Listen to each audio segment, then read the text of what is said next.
everyone, welcome back to Mindset of a Goddess TV, where I share my perspective and stories on spirituality, science, and transformation to help you all heal.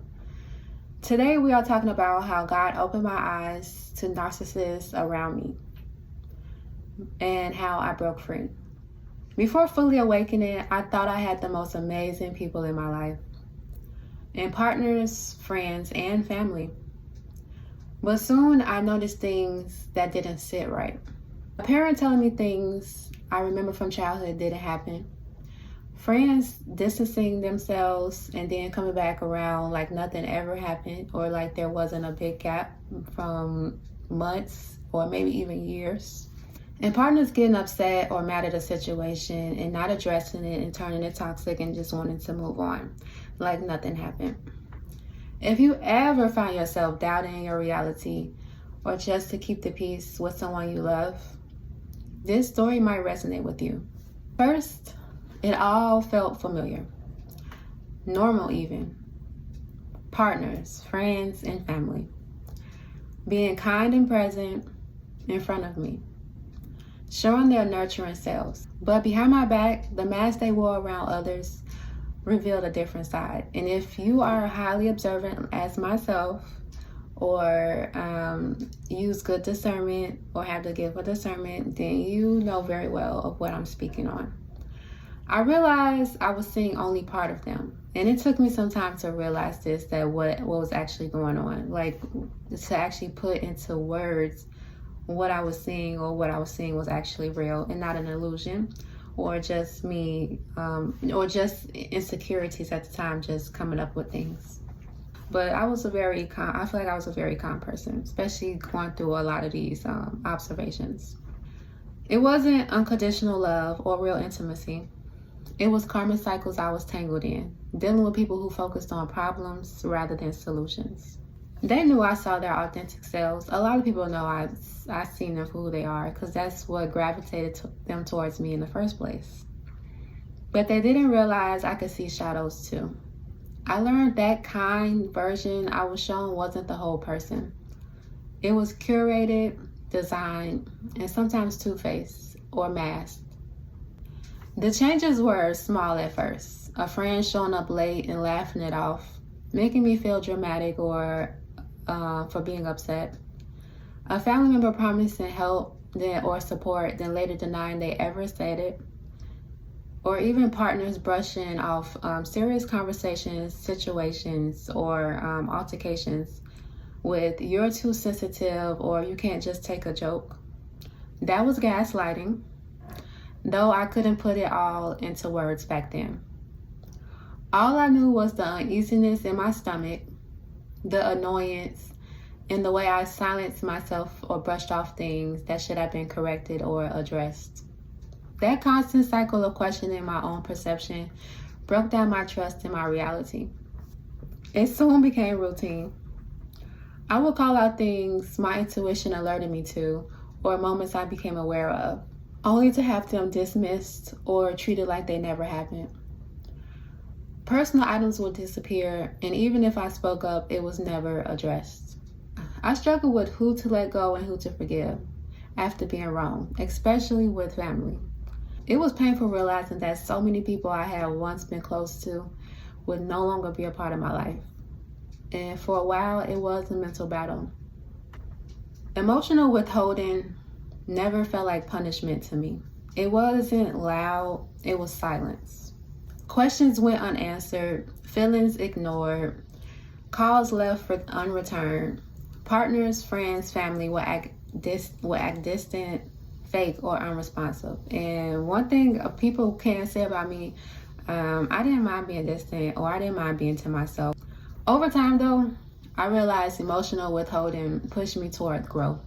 They made me analyze myself, my reactions, and my choices, which unknowingly built my self-love, connection skills, and self-development. By the time I approached my mid-20s, it wasn't too hard to mature or know exactly what I wanted in life. Emotional withholding became more insightful than painful. I may have struggled on how I was going to get there, but I always had envisioned what I wanted in life and how I wanted life to go. And to this day, many people don't know. They still guesstimate or spend more time guessing and predicting versus actually knowing. I didn't realize I was being isolated until I got older and awakened to the bigger picture of my life. It didn't help that I naturally wanted distance, as I said, from certain people due to my own discernment and just being highly observant. I've always been someone who can socialize easily and build relationships, so being isolated from narcissistic people ended up being a blessing. But of course, what kept me close was feeling comfort and just it being familiar. It was a little sad not being able to share my every win or every memory. But now I see that many of the people that I distanced myself from were being filtered out from my protection. As I matured, their shadow sides became more reckless, noticeable, and sometimes harmful. Keeping distance wasn't beneficial. It was necessary for my safety, growth, and ability to thrive. The breaking point wasn't a single event. It was the culmination of everything.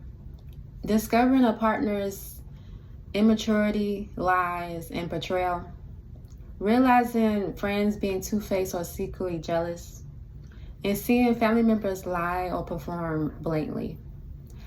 The uneasiness in my stomach turned into clarity. For the first time, I didn't apologize or confront anyone. Something inside me woke up and I began planning my way out, step by step. Leaving was messy, unsure, and necessary. I stepped away one decision at a time. I walked away from lovers, friendships, and family that didn't respect my boundaries, honor my natural self, or hold healthy attachments. It wasn't out of hate, but love for myself. Over the years, they tried guilt, sweet words, fake support, and even emergencies to pull me back in. I stayed firm, I cried, I doubted myself and questioned my choices. Yet, even though the fear and uncertainty, the freedom was worth it. Therapy hadn't worked for me in the past. It was more about escaping and venting. So I became my first client as a coach, taking real action, creating real results.